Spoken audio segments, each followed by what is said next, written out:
Quem são os diáconos? Quais as qualificações dos diáconos?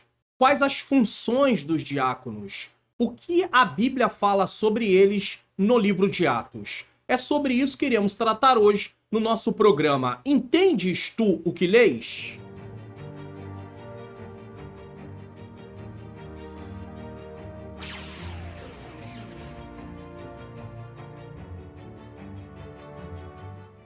A paz do Senhor, sejam bem-vindos a mais um programa Entendes tu o que lês? Um programa onde eu leio o texto, eu explico o texto e nós tiramos as lições baseadas no texto, certo? Eu sou o pastor Mário Luna, é com alegria, satisfação que eu recebo você aqui mais uma vez no canal. Se você está chegando pela primeira vez, seja muito bem-vindo, muito bem-vinda. Fique até o final do programa porque nós temos lições preciosas para aprender no programa de hoje. E hoje nós estamos aí fazendo uma exposição bíblica no programa com o texto bíblico de Atos dos Apóstolos, capítulo de número 6, versículos de número 1 a 7, que tem como tema a instituição dos diáconos. Nesse momento, nós vamos ler o texto.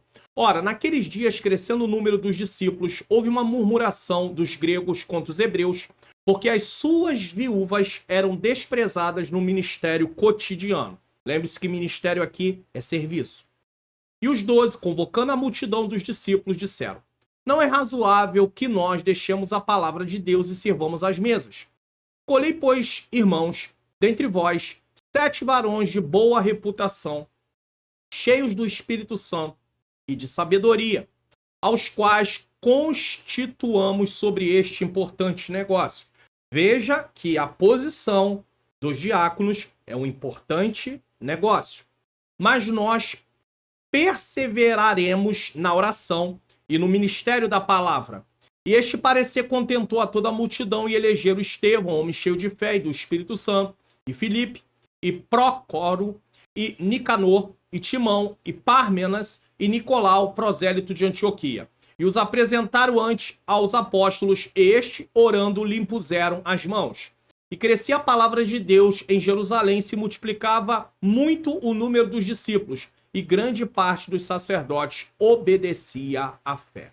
Nesse momento, vamos fazer uma oração para darmos prosseguimento à nossa programação.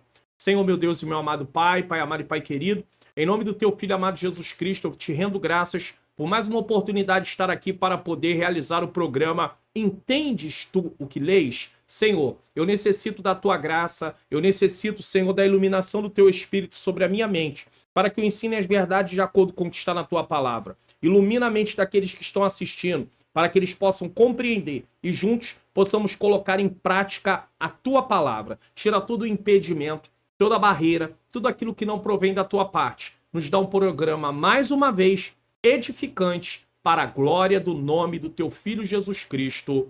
Amém. Se inscreva no canal, ative o sininho das notificações, deixe o seu like, faça seu comentário, divulgue o canal para pelo menos mais 3 pessoas. Então não se esqueça de participar desse projeto. Não está sendo bênção para você? Então permita que seja bênção para a vida de outras pessoas também, para a glória do nome santo do Senhor Jesus Cristo. Vamos para a nossa introdução.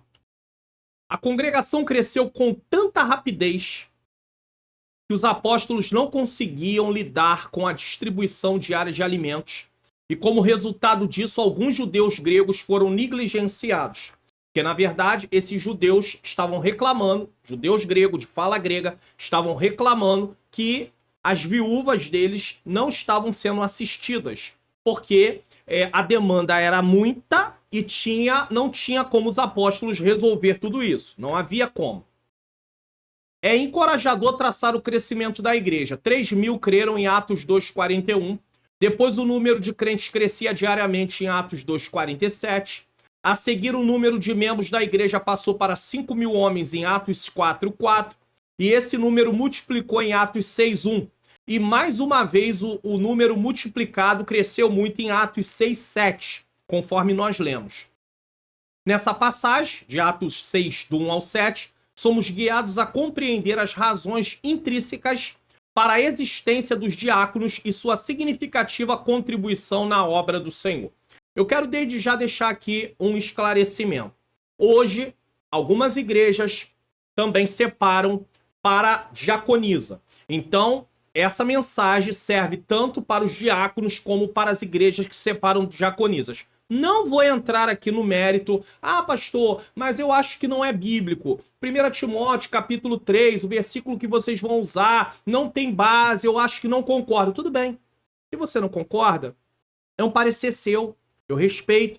Só que eu não vou debater sobre isso aqui, porque a ideia aqui não é essa. A ideia é mostrar o porquê da existência dos diáconos, quais as qualificações de acordo com Atos capítulo 6, tá bom? E o que eles estavam ali para poder fazer. E estou aqui abrindo uma possibilidade para aquelas igrejas também que têm diaconisas. Por quê? Porque é uma realidade e eu não vou entrar nisso aqui. Se o assunto fosse esse em si, aí a gente ia conversar e apresentar algumas argumentações. Aqueles que querem aceitar, aceitam. Que não quer aceitar, não aceita. Isso não está no campo da salvação, isso está no campo do serviço. Então é uma coisa assim que vai trazer algumas objeções e esse não é o intuito aqui da programação. Tanto é que o tema do programa é: entendes tu o que lês? Então vamos lá.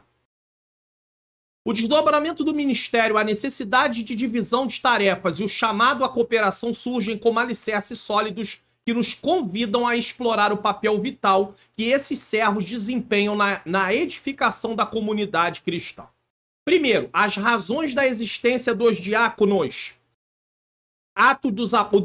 O desenvolvimento do ministério, ou seja, o desenvolvimento do serviço, que a palavra ministério aqui, ela tem a ver com serviço, tá? Atos dos Apóstolos, capítulo de número 6, versículo de número 1, e eu vou colocar na tela mais uma vez para que nós possamos acompanhar de uma maneira melhor. Ora, naqueles dias, crescendo o número dos discípulos, houve uma murmuração dos gregos contra os hebreus. Então aqui são gregos, né, judeus de fala grega contra os hebreus que falavam normal, não falavam grego. Nesse caso, a língua ali, o aramaico era falado por causa do cativeiro e tudo, mas tinha havia os discípulos de fala grega. Então houve esse problema, porque as suas viúvas eram desprezadas no ministério cotidiano, ou seja, na distribuição de alimentos. Alguns acreditam, né, dentro da história, que essa distribuição ela era feita, nesse caso, diário, e tinha a questão também de uma distribuição semanal. Mas, enfim, essa parte estava ficando esquecida. Nesse contexto, o desenvolvimento do ministério refere-se ao crescimento e à expansão da obra cristã. Então, quanto mais a obra cresce, mais tem trabalho, certo?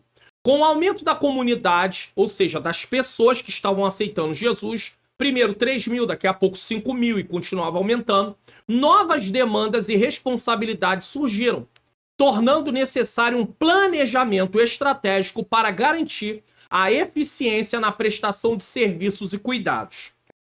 Aqui fica evidente que a igreja, como um organismo que desenvolve uma obra espiritual, necessita de organização.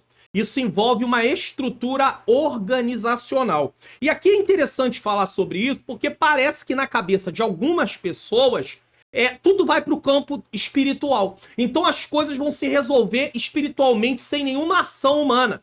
Nós precisamos ter a nossa vida espiritual, precisamos de direcionamento de Deus, mas precisamos nos organizar com direção de Deus, mas necessita de uma organização.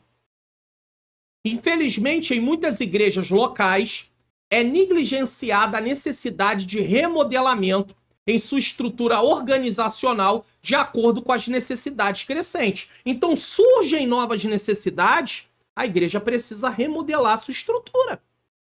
Porque ela trabalhava com uma estrutura para uma demanda. Mas uma nova demanda necessita de uma nova estrutura.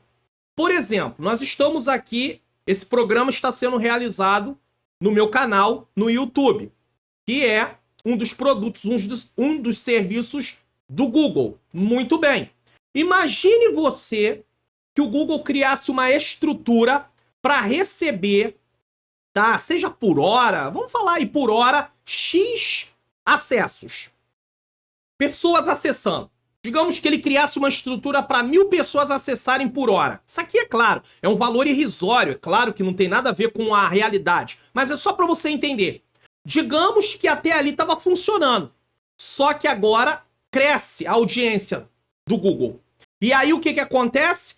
Mais pessoas vão acessar. E aí, em vez de acessar 1.000, passaram a acessar 1.500 pessoas. O que vai acontecer? O sistema vai cair. Isso é muito comum na nossa rede de energia elétrica. Se há um aumento, se faz muito calor e muita gente usa ventiladores, ar-condicionados e vai ligando, aquela rede ela tem um limite. Então, quando chegar ao limite, o que acontece? A rede cai. A mesma coisa é numa organização. Isso é muito normal na vida nossa do dia a dia. Uma casa tem uma estrutura de organização. De repente chega mais membros, ou seja, nas crianças. Vai ter que se mudar algumas coisas. Vai ter que se remodelar para poder chegar ali, para atender a nova demanda. E por que a igreja não faz isso? E por que a igreja leva tudo para o campo do espiritual? Algumas igrejas, algumas lideranças, algumas pessoas que têm responsabilidade e acham que isso vai se resolver sozinho. Não vai se resolver sozinho. Então, preste atenção nisso aqui. Por isso encontramos igrejas que tinham 30 membros e hoje tem 300, mas continuam com a mesma organização para 30 membros. E aí, isso aqui é o caos. Porque se a igreja tinha 30 e começa a crescer e não se apercebe para remodelar sua estrutura para a nova demanda, ela vai ter muitos problemas. Ela vai ter muitos problemas. Por exemplo, o templo cabe X pessoas. Começa a ficar um monte de gente para fora. O que essa igreja local tem que fazer? Ela tem que passar a fazer 2 cultos. Se ela não consegue fazer uma obra para aumentar o templo, e isso leva tempo, ela tem que fazer pelo menos 2 cultos naquele dia. Ah, é domingo, agora não tem mais culto só às 19 horas. Vai ter um culto das 17 às 19 e das 19h10, alguma coisa assim, ou das 17 às 16h50, 18h45, desculpe, e outro começando às 19 para poder atender a demanda. Eu falei aqui da rede não aguentar de energia, falei também da rede de internet, né, do sistema, do servidor, por exemplo, do Google não aguentar. Parece uma coisa meio absurda.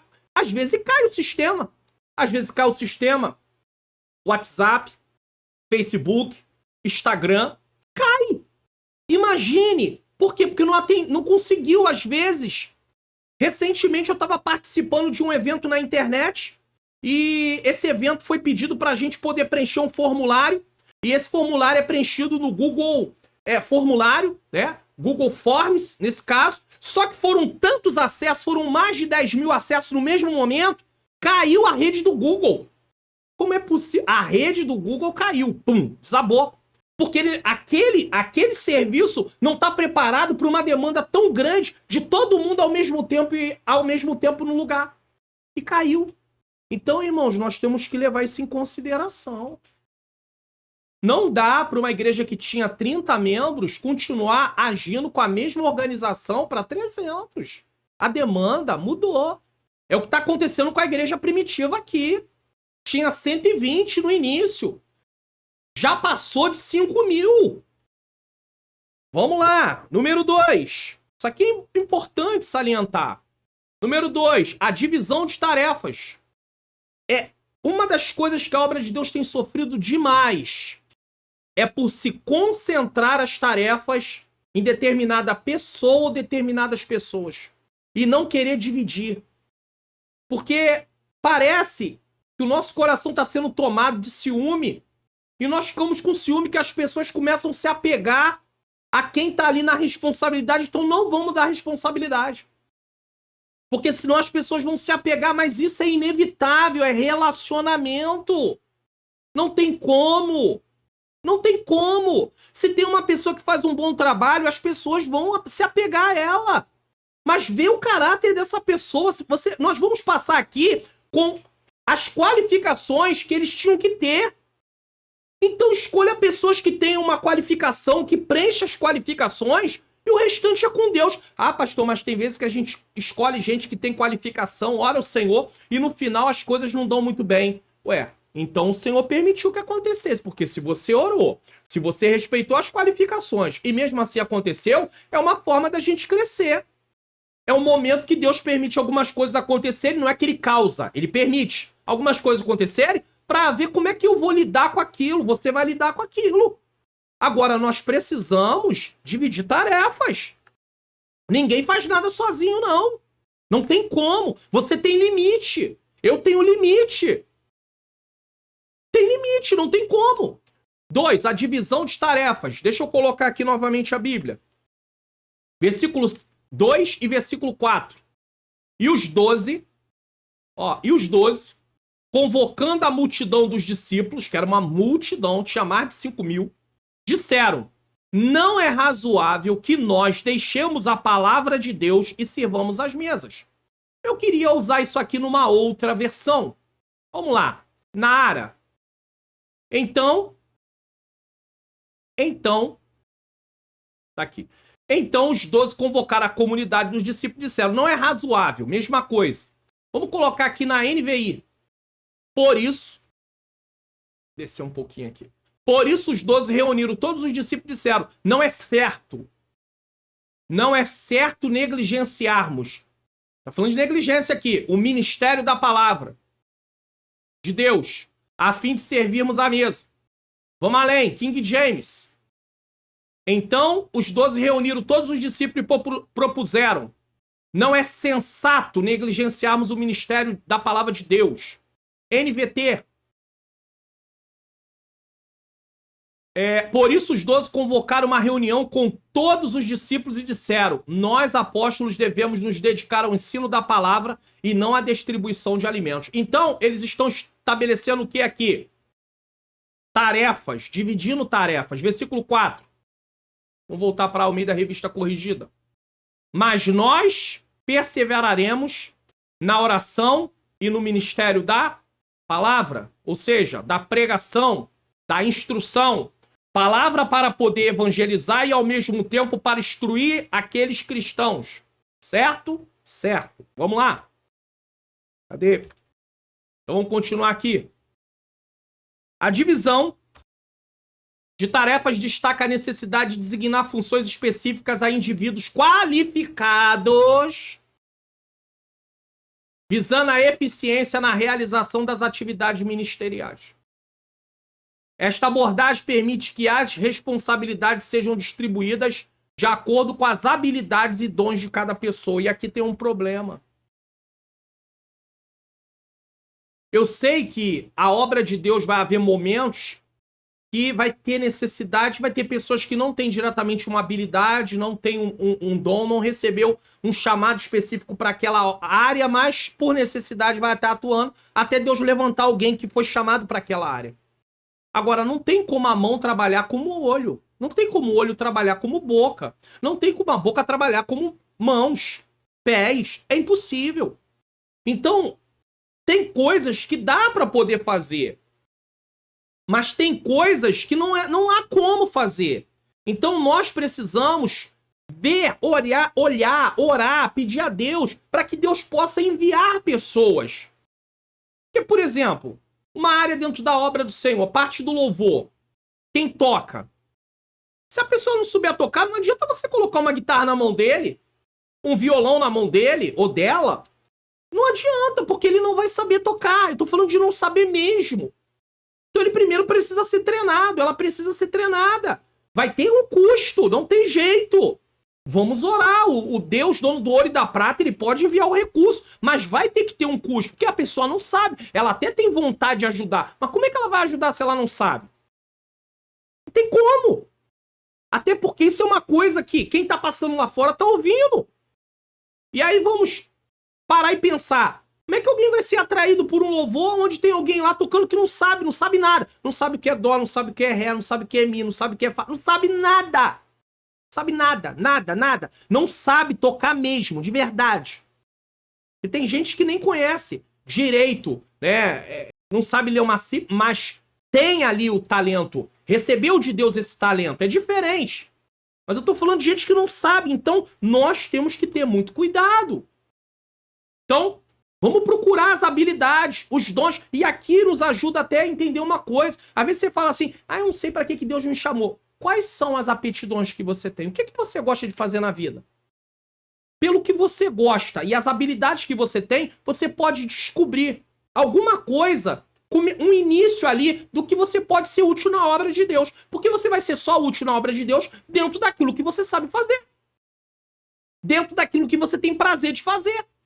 Pastor, tem coisas que eu tenho prazer de fazer, mas eu não tenho uma oportunidade. Então vamos aguardar essa oportunidade. Porque você não tem como resolver as coisas a nível de ser colocado. Mas vamos ali, ter um bom testemunho, caminhando, e a oportunidade pode chegar. Esta abordagem permite que a responsabilidade seja distribuída de acordo com as habilidades e dons de cada pessoa. A igreja reconheceu a importância, preste atenção nisso aqui, de não sobrecarregar os apóstolos com tarefas administrativas, permitindo-lhes concentrar na oração e no ensino da palavra. Como é que o pastor da igreja vai ser pastor, secretário, tesoureiro, diácono? Não tem como. E às vezes no início, realmente, a obra está começando, ainda não tem pessoas que foram separadas. Então, às vezes, se usa alguém dentro de um trabalho, mas ele ainda não foi separado. E aí tem gente que fala assim, só vou fazer se me separar. Se não me separar, eu não vou fazer. Aí eu gosto das igrejas que trabalham, algumas delas, com o experimento. Passa pelo tempo de experiência. Está sendo experimentado. E aí, tá separado. Se for aprovado, aí tem um tempo. Tem igrejas que botam em 6 meses, 1 ano, fica aí. Vai fazendo um trabalho, vamos ver como é que desempenha. Já deu uma olhada na qualificação, agora vamos ver como é que se porta. Aí passando pela experiência, aí é separado. Tem outras que não separa diretamente assim, não dá nome nem nada, mas permite fazer alguma coisa, tá observando, e quando chega num tempo vai lá e separa. É o que pode ser feito. Só que o que não dá para fazer é concentrar tudo na pessoa do pastor. Ou de outra pessoa. Os apóstolos sabiam que o ministério principal deles era a oração e a palavra de Deus. Ministério principal. Então preste atenção. Não tem como. Preste atenção nisso aqui. Sacrificar o ministério principal que Deus tem chamado alguém. Porque tem um ministério principal, isso não quer dizer que ele não possa fazer. Veja que até então eles estavam ajudando também com essa tarefa. Mas chegou um momento que a demanda não dava mais. Falou, não dá mais. Temos que separar pessoas. E aí eles separam esses homens. Porque você tem que conhecer qual é o ministério principal que Deus te chamou. Existe o ministério principal, mas existe também outras obras que o Senhor pode te usar. Por exemplo, eu reconheço, Deus me chamou para o ministério da palavra, seja para pregar, seja para ensinar e também para aconselhar. Eu reconheço isso, eu não tenho dúvida. Qualquer pessoa pode chegar para mim, pastor, o senhor não tem chamado para a área do ensino. Tá bom, amém. Tenho muito o que falar, vou falar o quê? Tá falando?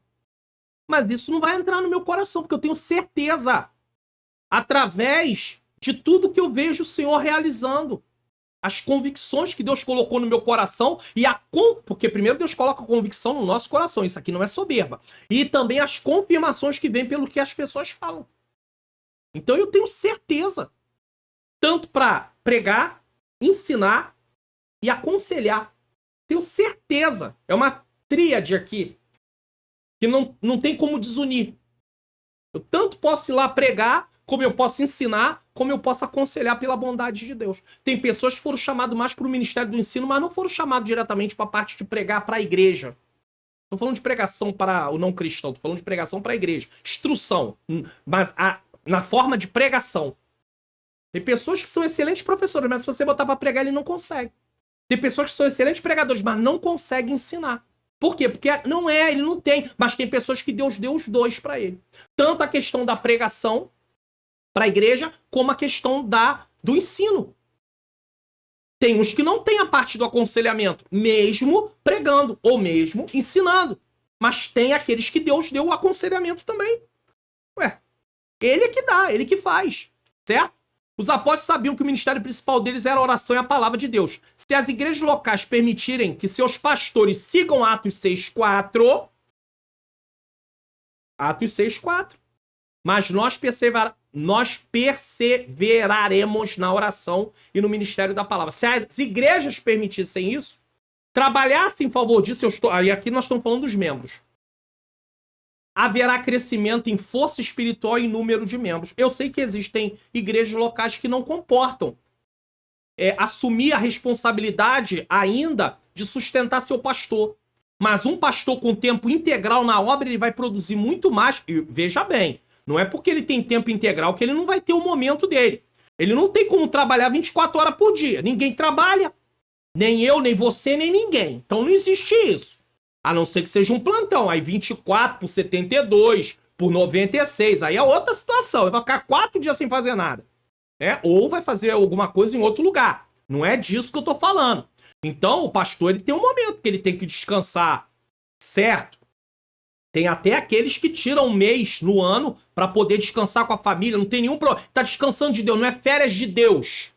É férias do trabalho, do serviço diretamente ali naquela igreja local. Isso não tem nenhum problema. Ah, porque Jesus não tirava férias, o diabo não tira férias. É claro que o diabo não tira férias, é espírito. Espírito não tem limitação física. Fazer essas comparações é uma coisa assim bem maluca. É bem maluca. Que a pessoa está prestando serviço só na obra. Assim como Deus nos dá a condição de prestar trabalho para empresas, ser um comerciante ou qualquer outra profissão, assim também a pessoa presta trabalho só no reino. Então, assim como precisa de descanso para a empresa, precisa de descanso. Porque o ser humano é o mesmo ser humano, irmãos. Em nome de Jesus. É muito triste ouvir essas coisas, mas tudo bem, né? Fazer o quê? Um dia a pessoa amadurece. Ou então, às vezes, ela se pega numa situação que amanhã ela tá lá no ministério lá, aí vai falar, realmente, agora eu tenho entendimento. 2. O referencial dos diáconos devem ser do meio da comunidade. Ou seja, não vem de fora, vem do meio da comunidade. Por que do meio da comunidade? Vamos entender isso primeiro. 6:3. Escolhei, pois, irmãos, dentre vós. É só a parte A. Dentre vós. Ao escolherem diáconos do meio da comunidade, os apóstolos garantiriam que esses servos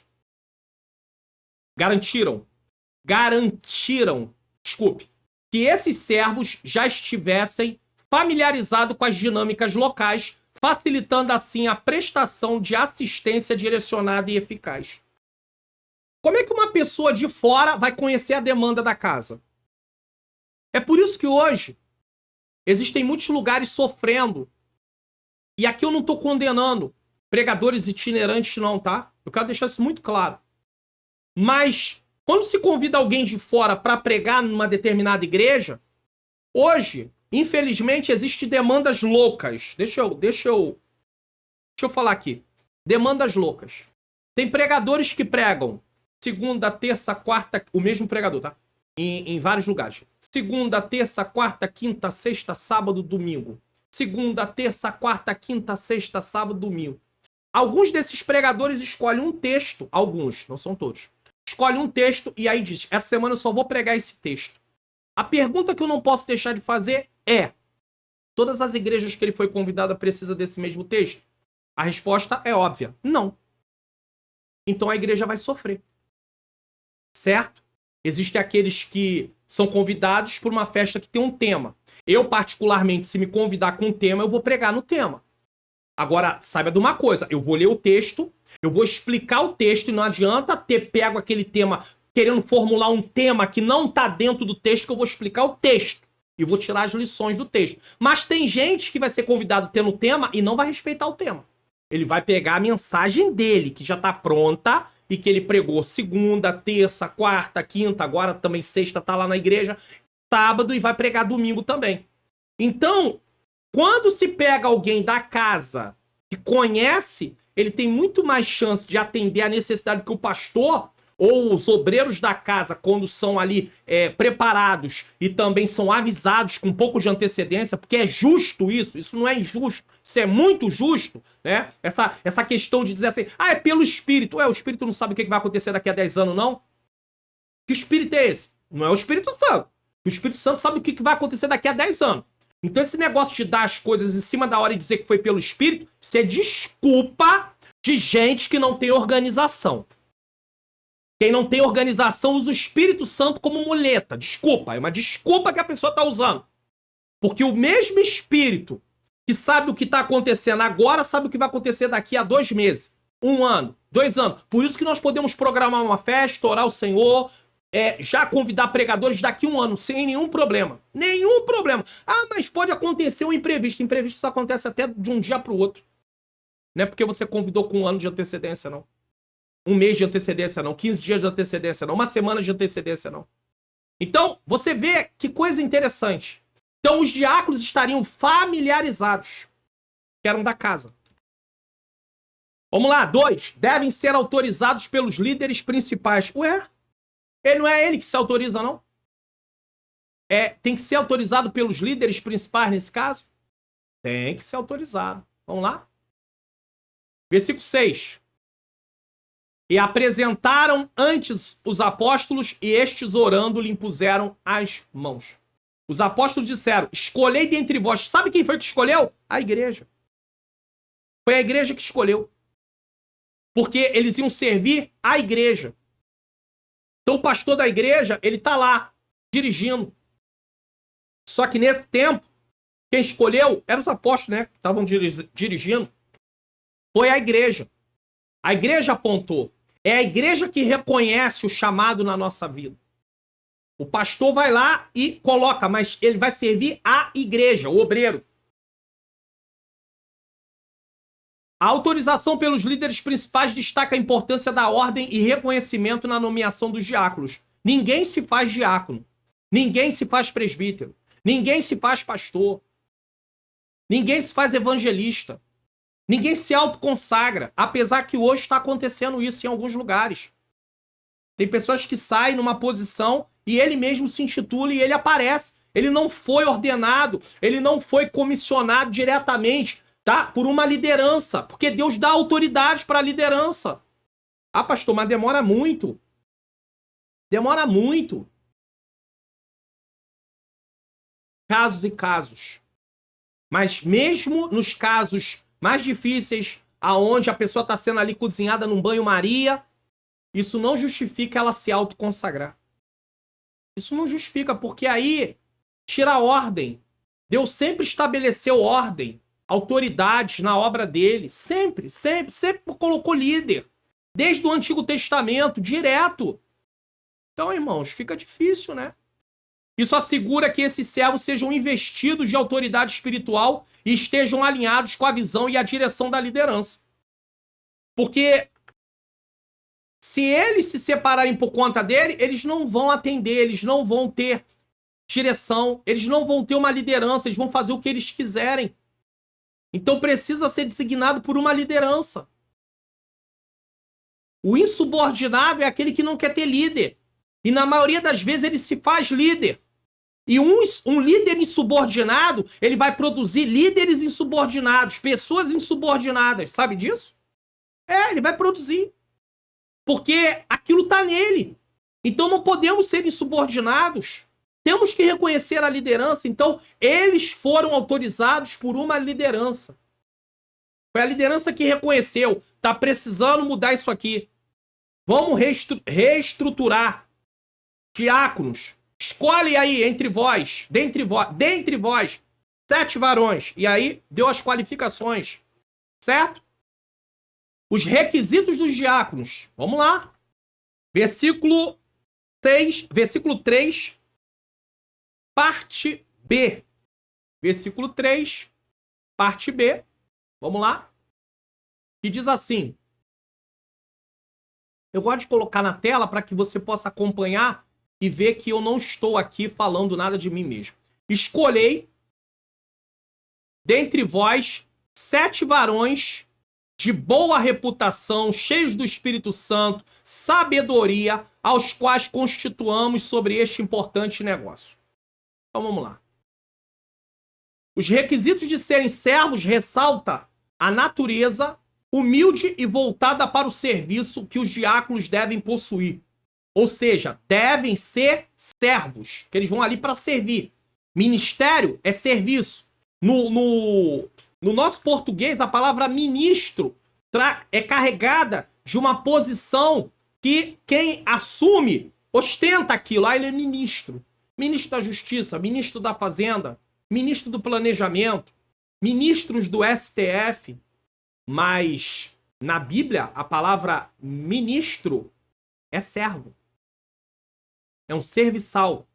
É um prestador de serviço no reino. Só isso. Porque aquele que se exaltar será humilhado. E aquele que se humilhar, não é aquele que for humilhado, é aquele que se humilhar. Então reconheça a sua posição no reino. Você é servo, eu sou servo. Nós somos servos, fomos chamados para servir. Eles são chamados a imitar o exemplo de Cristo, que veio para servir e dessa forma atender às necessidades da comunidade. Marcos 10, 44 e 45. Jesus veio para servir. Ele não veio para ser servido. Ele veio para servir. E nós temos que entender isso. Marcos 10, 44 e 45. Eu gosto de colocar aqui para você. Vamos lá. Qualquer dentre vós, e qualquer que dentre vós quiser ser o primeiro, seja o servo de todos. Porque o Filho do Homem também não veio para ser servido, mas para servir e dar a sua vida em resgate de muitos. Que tal nós entendermos que somos servos e que viemos para servir uns aos outros? E aí? É isso que o texto diz.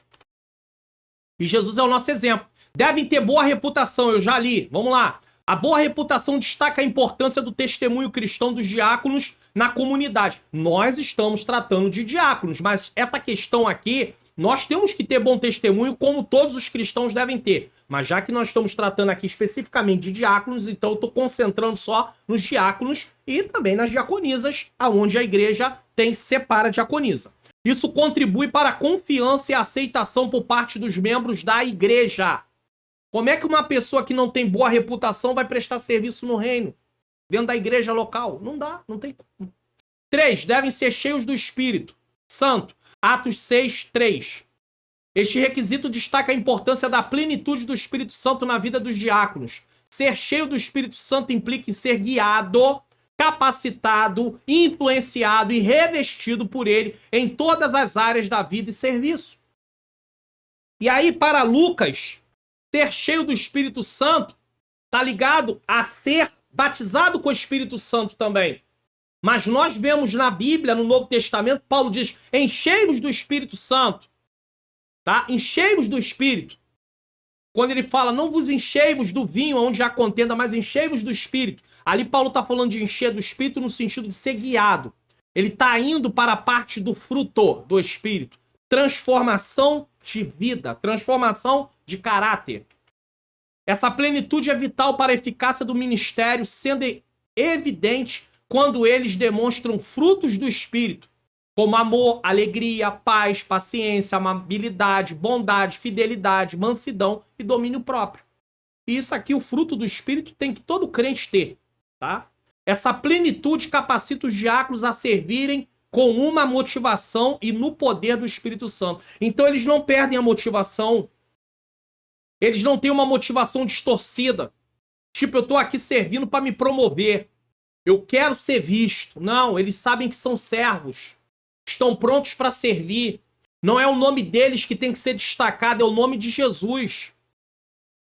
Quando você tem aí o Espírito Santo, você recebe poder do Espírito. E tanto recebe que você vê Filipe. Como é que Deus usou Filipe? Como é que Deus usou Estevão? Então, 4. Devem ser cheios de sabedoria. A plenitude de sabedoria destaca a necessidade de discernimento espiritual e habilidade prática nos diáconos. Veja bem, eles vão lidar com pessoas. Vem um conta uma coisa, vem outro conta a outra. Vem um diz uma coisa, vem outro diz outra. Precisa de sabedoria, lembra de Salomão? Vem as duas mulheres, brigando. Ele é meu filho, é meu, é meu. E aí contam a história. Por fim, pra resumir a história, Salomão diz, me dá uma espada que eu vou cortar a criança no meio. Dá metade pra uma, metade pra outra. Aí a mãe, a verdadeira mãe, diz, bom, dá pra ela, porque eu prefiro que o meu filho esteja vivo com ela do que esteja morto. A outra diz, nem meu nem seu. Salomão diz, dá pra ela que ela é a mãe. Acabou! Sabedoria! Agora, como é que o diácono vai conseguir lidar com as demandas se ele não tiver sabedoria? Porque ele tá lá junto com as pessoas, com o povo. E vem um diz uma coisa, e vem outro diz outra. Ah, foi culpa dele. Ah, porque foi culpa dele. Tem que ter sabedoria, tem que ter discernimento. Não é só eles, mas estamos tratando deles aqui. A sabedoria é essencial para tomar decisões sábias. Resolver conflitos, que é o que tem. Tava lá, conflito. Os judeus de fala grega e os judeus hebreus. Ou seja, tinha conflitos. Imagine um diácono que não é pacificador.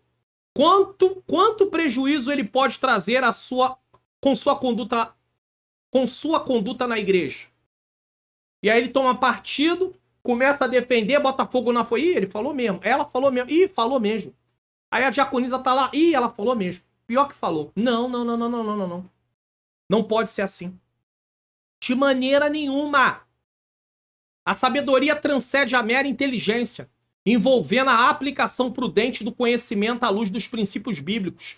Devemos buscar de Deus sabedoria. Tiago diz isso, Tiago 5. Peça a Deus sabedoria. Pastor, define sabedoria aí. Sabedoria é usar o conhecimento da palavra de Deus. Então você tem que estudar a palavra diante das situações do dia a dia da vida. Então você, para resolver os problemas da vida, você usa a palavra de Deus. Esse uso prático da palavra de Deus em situações no qual vai haver solução, isso é sabedoria. Sabedoria de Deus. Deus dá sabedoria. Como é que eu quero sabedoria se eu não quero estudar a Bíblia? Ah, não, eu quero que Deus me dê fresquinho do céu. Vai ficar esperando fresquinho do céu, porque não vai descer nada fresquinho do céu.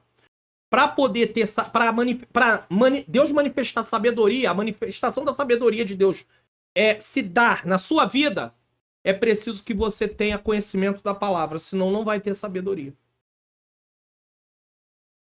5. Devem ser cheios de fé. Atos 6:5. Vou colocar aqui. Atos 6:5. Cheios de fé. Tá aqui, ó.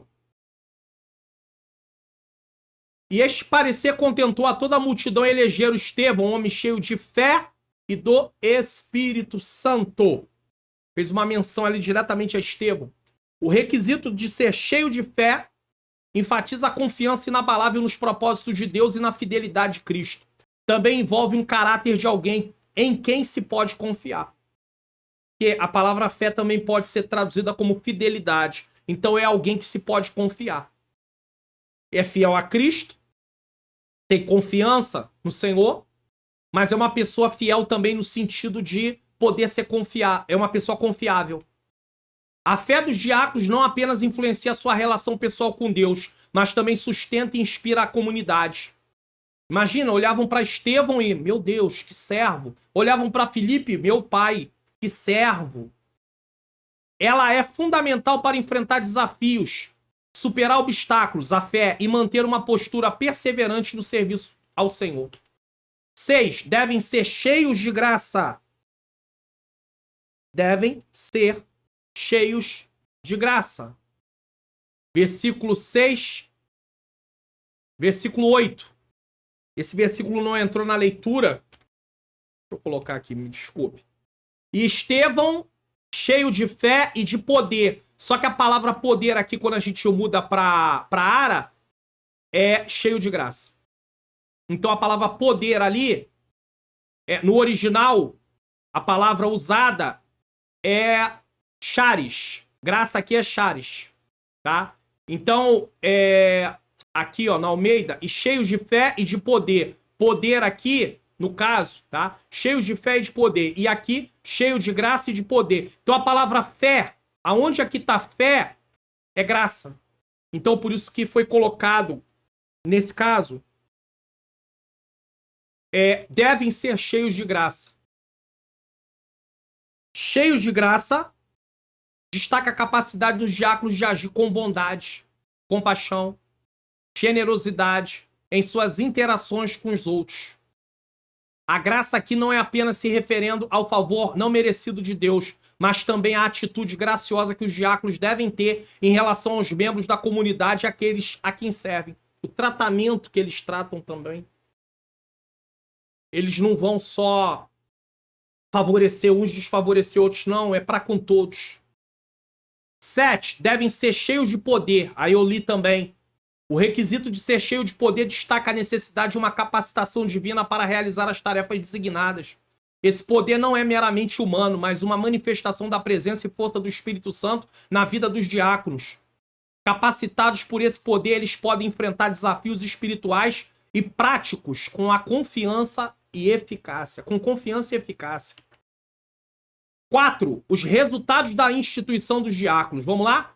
Primeiro, aceitação unânime e agradável por parte da comunidade. Foi feito na direção do Senhor. Então a comunidade, ela aprova. Eles recebem. Veja bem, versículo de Números, capítulo 6, versículo 5. E este parecer contentou a toda a multidão. Contentou a toda a multidão.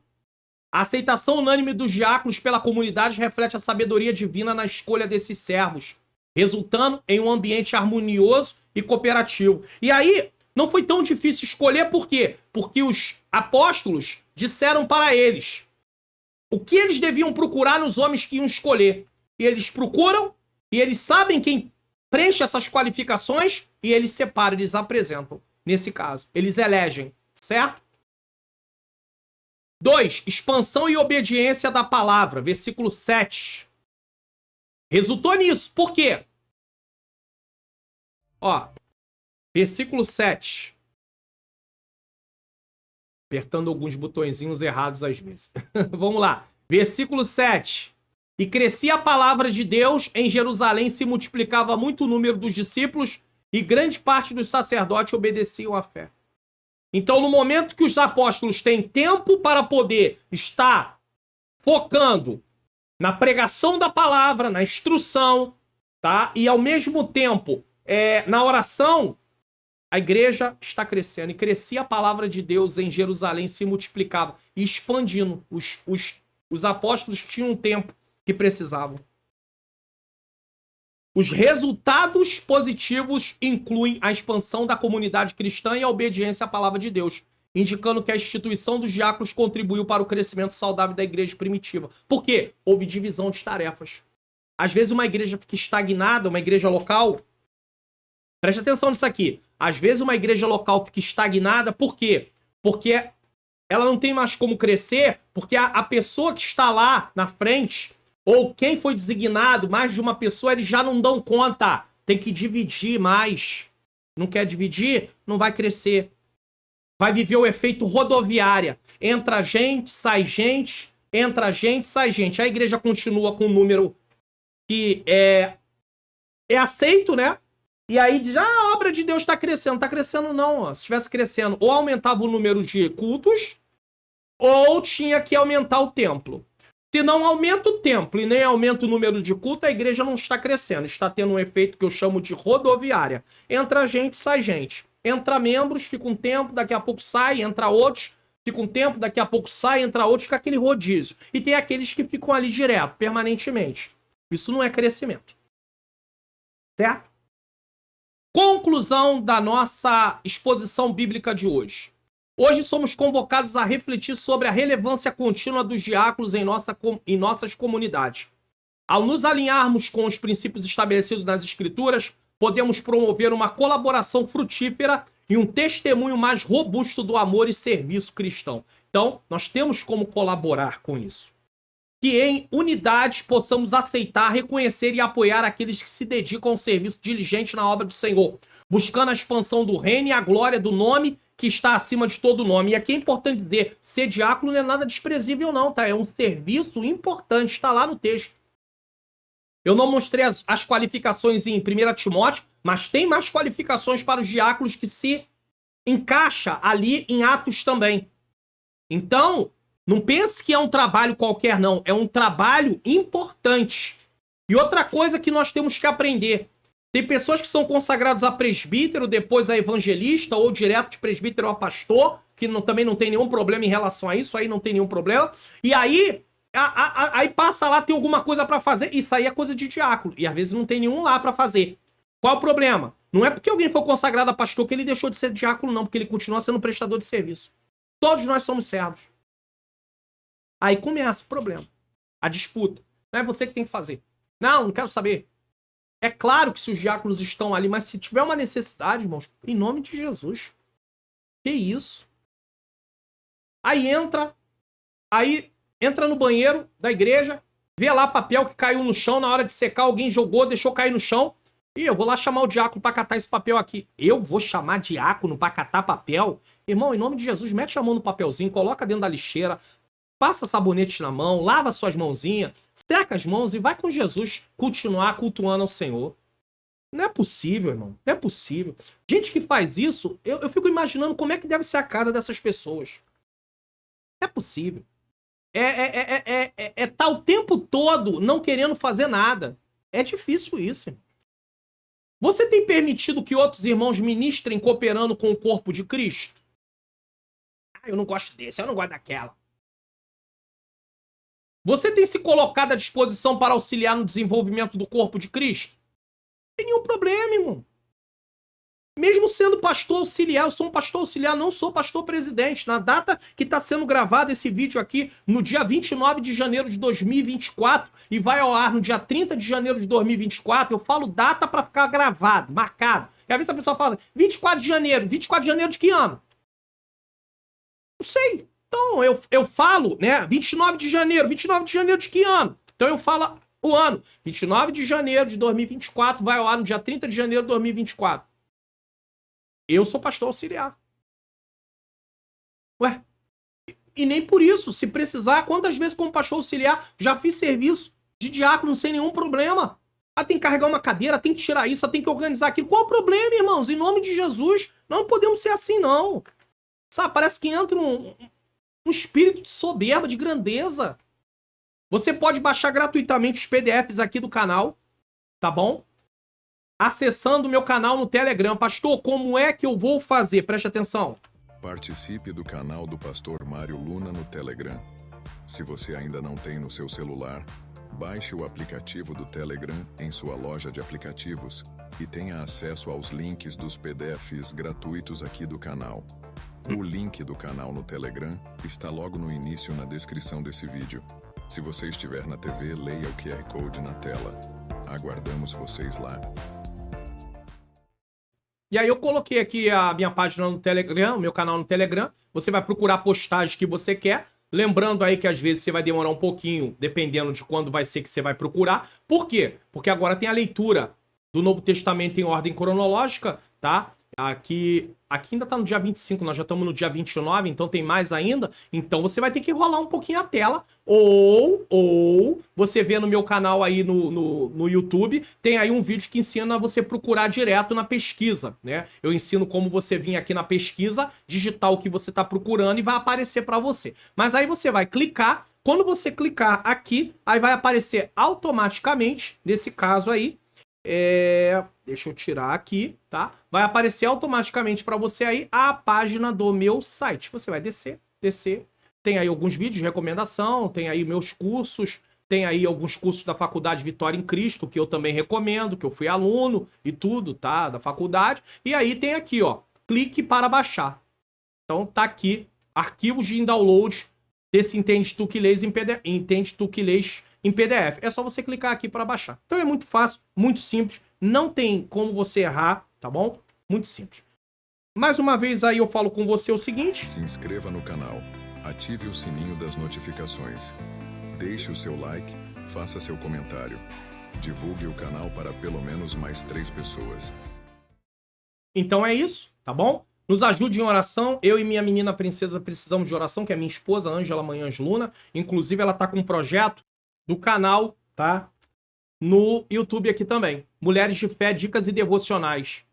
Se inscreva, tá? Eu posso até colocar aqui na tela o canal.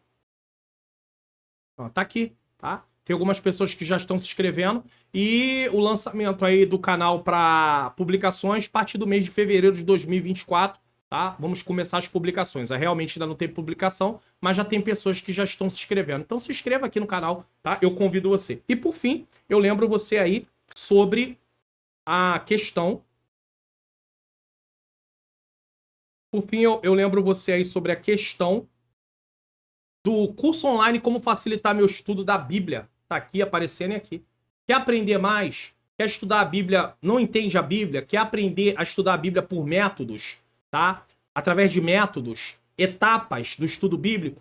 Então, adquire o curso, o link tá na descrição. Você abre mão de aí 2 lanches, eu tô falando de forma assim, só pra você entender. O valor é um valor bem pequeno e você já vai ter. Pastor, não tem recurso, por que não oferece gratuito? Tem gratuito, tem quase 600 vídeos aqui no canal para você assistir gratuitamente para aprender. Só que aqui eu trabalho em cima de metodologia. Se você quiser investir para aprender, você está convidado para isso. E lembrando só mais de uma coisa, semeie no meu ministério de ensino, se você puder, se você quiser, se o Espírito Santo tocar no seu coração. Abra o seu aplicativo do seu banco, acesse a área do QR Code, lê QR Code. Ou a chave Pix está aí, tá bom? É só uma lembrança, você não está constrangido nem obrigado a participar, a fazer, né? Agora, se você quiser contribuir com o meu ministério de ensino, que Deus abençoe a sua vida. Quero agradecer àqueles que têm feito isso. Nesse momento nós vamos fazer uma oração agradecendo a Deus por esse programa e pedindo a Deus que Deus possa abençoar a vida dos diáconos, das diaconisas, daqueles que estão trabalhando aí na seara do Senhor, fazendo a obra do Senhor, porque tem muita gente aí trabalhando para Jesus, tá bom?